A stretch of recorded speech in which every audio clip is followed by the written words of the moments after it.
South Korean plane crash kills at least 179 people and 2 were rescued.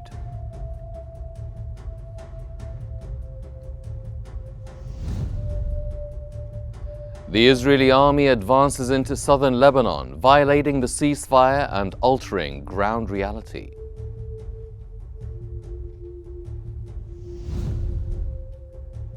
And Egypt condemns Israel's attacks on Gaza's healthcare and urges the UN action and accountability.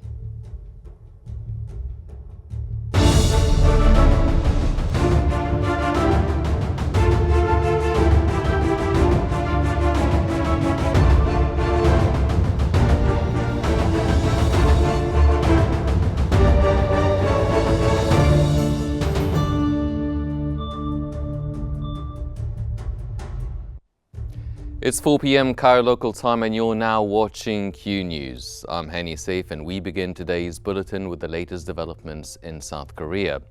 South Korea has shifted from rescue to recovery efforts after a Jeju air crash at Muan Airport killed at least 179 people and 2 were rescued.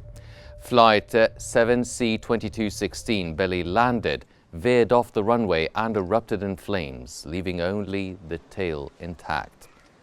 Protective suited workers and soldiers combed through the area while excavators cleared debris. The plane arriving from Bangkok with 181 people on board left only 2 survivors, both crew members.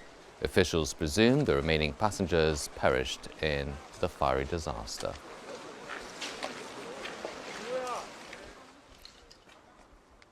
The acting president of South Korea has visited Muan following the Jeju air crash. At an emergency meeting, he pledged full government support to address the disaster.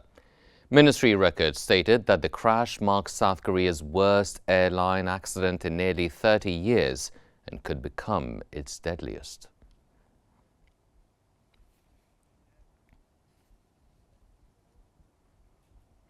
South Korea's acting president has also declared a 7-day national mourning period beginning on December 29th, following the Muan plane crash. He expressed condolences to the victims' families and designated Muan as a special disaster zone, which will enable state support. He pledged resources for recovery, aid to families and medical care for the injured, instructing agencies to mobilize all necessary personnel and equipment.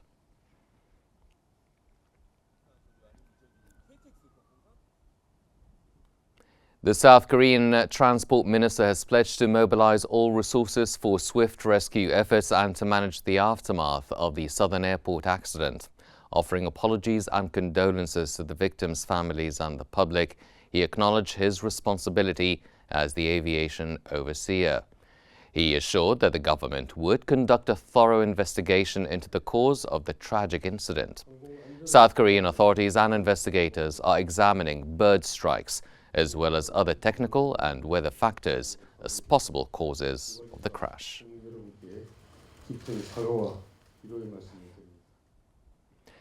Egypt has extended heartfelt condolences to South Korea for the victims of the Jeju air crash near Seoul, which resulted in numerous fatalities and injuries. In a statement issued by the Egyptian Foreign Ministry, Egypt expressed solidarity with South Korea's government and people, offering deep sympathy to the victims' families and wishing for a swift recovery for all the injured.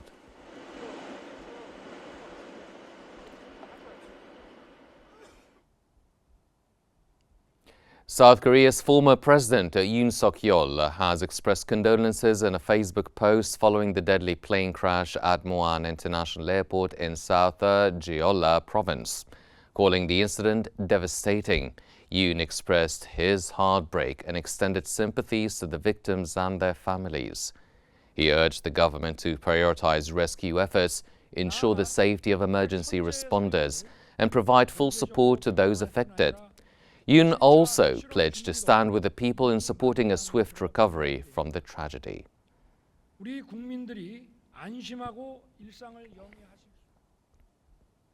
Boeing has extended condolences and confirmed that it has been in contact with Jeju Air following the crash of Flight 7C-2216.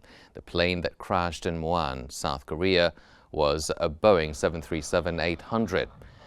It was carrying 181 people from Bangkok and was attempting to land around 0000 hours GMT at the airport in the southern part of the country.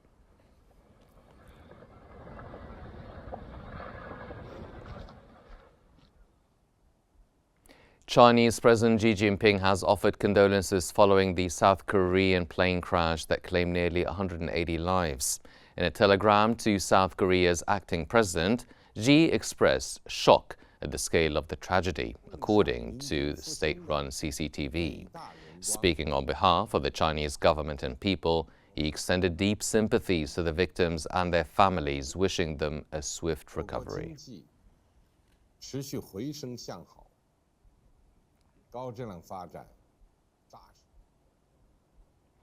And now we move on to the latest developments in Lebanon.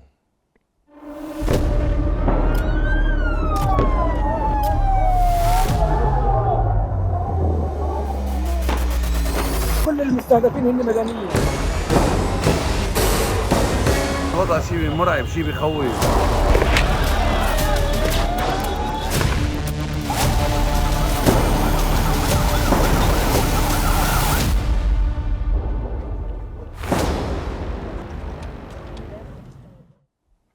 Media reports have confirmed that the Israeli occupation army has been advancing into southern Lebanese towns in recent days, including Al-Adise, Al-Tiba, Al-Qantara and Wadi Al-Hajr. The reports indicate that while Lebanon adheres to the ceasefire agreement, the Israeli army is attempting to alter the ground reality by infiltrating these areas and creating a new fait accompli. This move appears aimed at securing greater freedom of movement and operational activity in these Lebanese towns and airspace.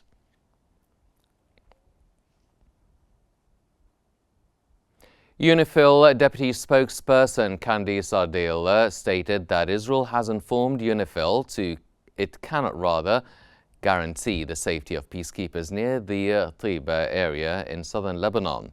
He added that Israel had advised patrols to avoid the mentioned location. Ardeel emphasized that the safety of peacekeepers remains a top priority and affirmed that no actions would be taken that could expose personnel to unnecessary risks.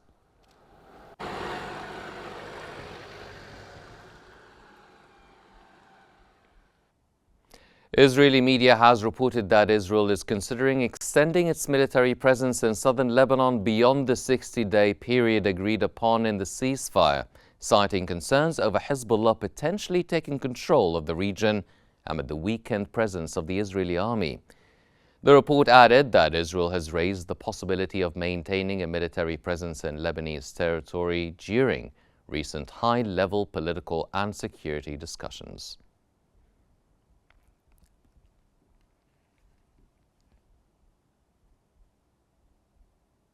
And for more analysis on this story, we now move to Hela in our newsroom. Hela. Thank you very much, Henny. And for further analysis on the current situation in Lebanon, we're joined from Cairo by the International Relations Specialist, Dr. Mohammed Osman. Welcome to Qnews, Dr. Osman. And let me begin by asking you, how do you see the Israeli reports regarding Tel Aviv's plans to remain in Lebanese territory after the ceasefire period ends? Thank you, Hannah, for having me. Of course, Israel's announcement or hinting, leaking information that they might their troops might stay deployed in southern Lebanon beyond the 60-day period stipulated by the ceasefire agreement is basically comes in line with their continued evasive philosophy concerning the application of and implementation of all of the political settlements they have been engaged in the past. And of course, Israel hinting that they would stay beyond the 60-day period basically comes also in line with previous reports of Israeli plans to establish a buffer zone inside southern Lebanon way before the war even started. In the initial stages, when it was a cross-border war, before it evolved or it escalated into a full-scale war. So now the Israelis are hinting that they might stay beyond that period. They are expanding their presence in the areas they occupied in southern Lebanon. And of course, it remains to be seen how will the international community respond, especially the five-member committee that is supposed to monitor the ceasefire, which includes among its membership the United States and France, Britain, and Germany, and the United Nations. Mm-hmm. Dr. Osman, how do you view the continued Israeli incursions into Lebanese territory in recent days? Do you think that this is an attempt to change the status quo and impose a new reality on the ground? Yes, of course it is. It comes in basically in tandem with what you were just saying about Israel's evasive approach to politics in general, and their expansionist credo as well. They seek to establish a permanent foothold inside southern Lebanon, it seems. And of course, this coincides with their expansion in Gaza and their expansion in Syria. So it wouldn't surprise me if the Israelis try to expand the territories they have already taken possession of inside southern Lebanon. They are actually the Israelis seem to misunderstand the notion of a ceasefire. Since the ceasefire started on the 26th of November, the Israelis, instead of withdrawing in accordance with the plan, have actually advanced further in southern Lebanon, taking advantage of the ceasefire and acquiring lands that they could not capture through combat. So this is farcical, to be honest. However, this does not surprise us. So the Israelis are trying to impose this new reality. And not only are they occupying more areas in southern Lebanon, they are actively demolishing the infrastructure and tens, if not hundreds, of housing units, and they are destroying roads and basic infrastructure. So basically, and of course, that also in addition to violations and airstrikes and against Hezbollah targets and even against civilians. So it seems that the Israelis have a very convoluted understanding of the notion of a ceasefire, unfortunately. Mm-hmm. However, it does come within the Israeli policy of expansionism and changing realities on the ground. Mm-hmm. So all of this is going on while the international community is keeping a blind eye on what's happening. Why hasn't the international community acted yet to remove Israel from Lebanese territory, to take any action? All because of how the United States basically immunizes all of Israel's actions. The United States provide unlimited political cover for Israel, according to them some sort of impunity that they will not be held accountable for any violation they commit. And even though the United States is the key mediator and that brokered the ceasefire agreement inside Lebanon and was one of the main driving forces behind Resolution 1701 in 2006, which this settlement is or this agreement is based upon, yet they are not taking any steps in order to act as an actual guarantor or to compel the Israelis to abide by the agreement. So that's the problem. And they had the committee on the ground, and it doesn't seem that they are taking any overt or vocal action against Israel. And this is basically emboldening Israel further. And as for the rest of the international community, because of the U.S. political cover, they are basically helpless. They cannot do anything about it. France has released some statements, and some other European countries have released some statements, but they are meaningless and ineffective, to be honest, as long as Israel provides this kind of support to the United States provides this kind of support to Israel. Mm-hmm. You were just telling me, Dr. Osman, that Israel sees the opportunity of the ceasefire to actually gain more land. Do you think that Hezbollah did the same and seized the opportunity to regroup? Do you expect Hezbollah to launch any new attacks against Israel in response to Israeli violations of the ceasefire in Lebanon? To be honest, the chances of Hezbollah reigniting this conflict are quite slim. Hezbollah is right now in no shape to engage in an open war or a second round of warfare against Israel. In the first round of the war, they got beat up pretty bad, let's be honest. Their capabilities have been diminished. Their entire leadership has been eliminated or assassinated. And of course, with the fall of the regime of President Assad in Syria, the land bridge between Iran and Lebanon, or Iran and Hezbollah, had been severed. So now they are in a very, very dire situation. I do not think that they will take the initiative and restart hostilities. And even today, Hezbollah, just a few minutes ago, announced new leaders, the names of new leadership, of members of the new leadership, which means that they are committed to the ceasefire and that they are not willing to go back into open hostilities. However, the Israelis might be willing to actually do that and might provoke Hezbollah and leave them no other choice but to respond to further Israeli violations, especially if they stay inside Lebanon after the 60-day time period expires. Then, unfortunately, Lebanon is at risk of descending into another round of war that might even be more destructive. Yes. That was the International Relations Specialist, Dr. Mohammed Osman. Thank you very much, Doctor, for your insights. And back to you now, Hani, in the studio. Thank you, Hela. And from Lebanon, we now move to the latest developments in Gaza.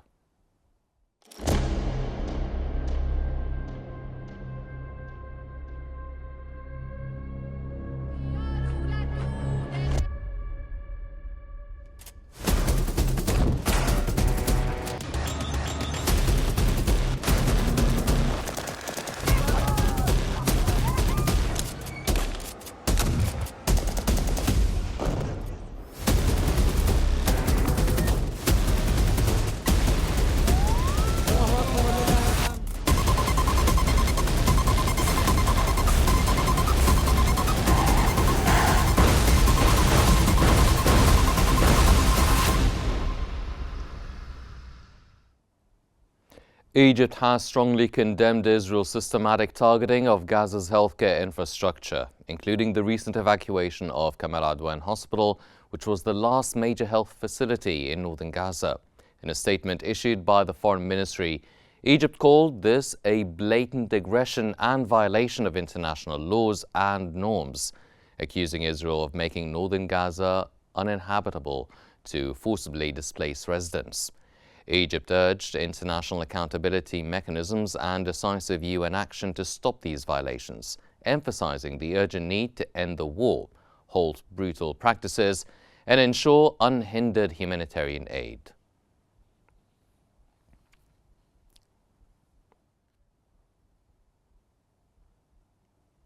Israeli media has reported that the Jerusalem District Court agreed to a request by the Israeli Prime Minister to cancel hearings scheduled for this week in his criminal trial, as he is set to undergo surgery today.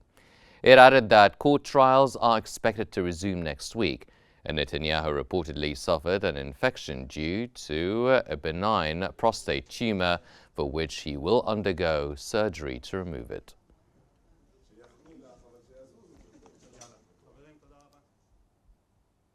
The Palestinian Ministry of Health has reported that Israeli forces have carried out 3 massacres in Gaza, killing 30 Palestinians and injuring 99 others within the last 24 hours. The ongoing assault has raised the death toll in Gaza to over 45,514 since October of last year, with more than 108,189 people injured.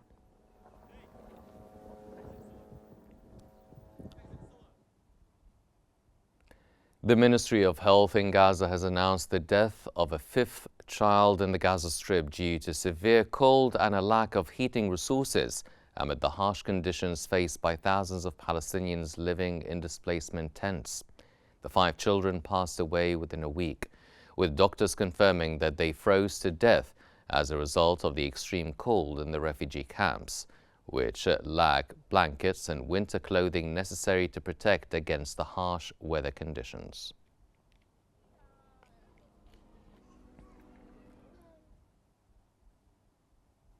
Palestinian news agency reported the deaths of 8 Palestinians and the injury of others in an Israeli airstrike that targeted Al-Wafa hospital in the center of Gaza City. The agency stated that Israeli artillery shelled the upper floor of Al-Wafa hospital, resulting in the martyrdom of 8 civilians and injuring others, including some in critical conditions. Additionally, an Israeli drone strike targeted an area near the displaced persons tents at the Yarmouk Stadium on Al-Wahda Street in central Gaza City.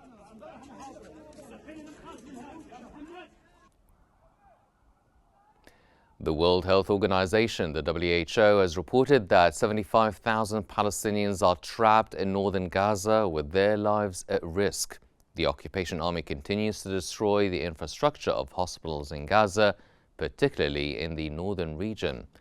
Israeli forces have focused their attacks on Kamal Adwan Hospital, setting it on the fire and forcing patients and healthcare staff to evacuate under threat of gunfire.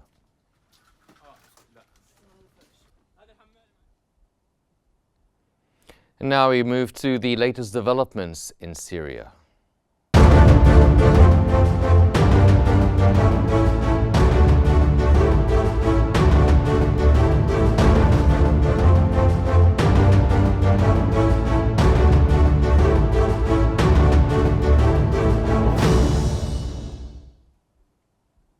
Russian Foreign Minister Sergei Lavrov has confirmed that Moscow is unaware of any review by Syrian authorities regarding agreements on Russian military bases in the country. Lavrov emphasized that Russia has not received any requests from Damascus to reconsider the agreements on Russian military bases in Syria, noting that the deployment of these bases is outlined in existing international treaties and complies with international law.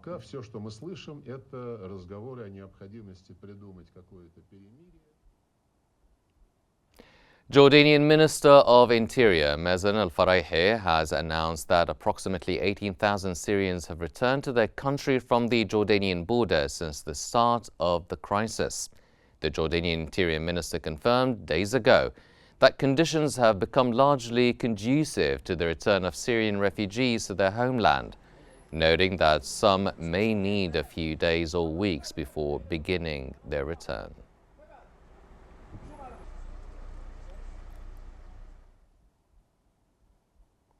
The UN Office for the Coordination of Humanitarian Affairs has reported that ongoing violence in Syria has led to further displacement. The OCHA emphasized the urgent need to protect civilians and deliver life-saving aid. Earlier, 9 UN aid trucks carrying 200 metric tons of food from the World Food Programme arrived in Idlib, enough to support 80,000 people.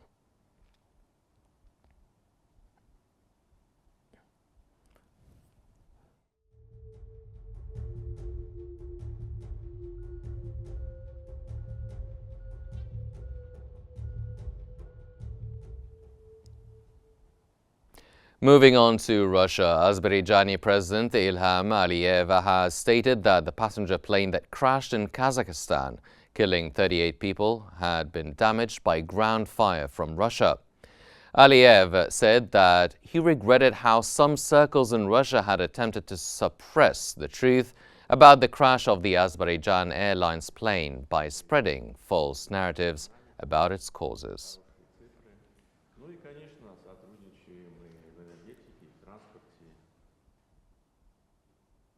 Russian President Vladimir Putin has apologized for the tragic incident in Russian airspace, referring to the Azerbaijani plane crash on Wednesday. During a phone talk with his Azerbaijani counterpart, Ilham Aliyev, Putin said that the Azerbaijani flight repeatedly tried to land at the airport in Grozny in Russia, adding that at that time, Grozny was experiencing a Ukrainian drone attack and Russian air defense systems repelled these attacks.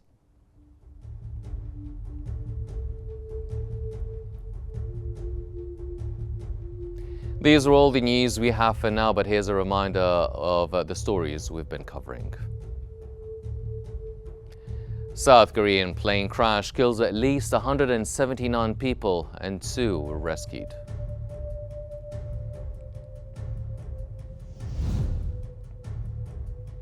The Israeli army advances into southern Lebanon, violating the ceasefire and altering ground reality.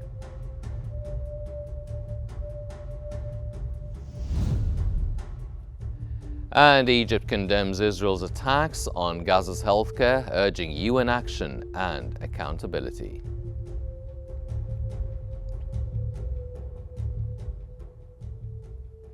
This concludes our news bulletin for this hour, but please don't forget to follow Qnews on YouTube, Facebook, X, Instagram and TikTok at Qnews EGY to stay informed. I'm Henny Saif. Thank you for watching and stay tuned for more updates here on Q News.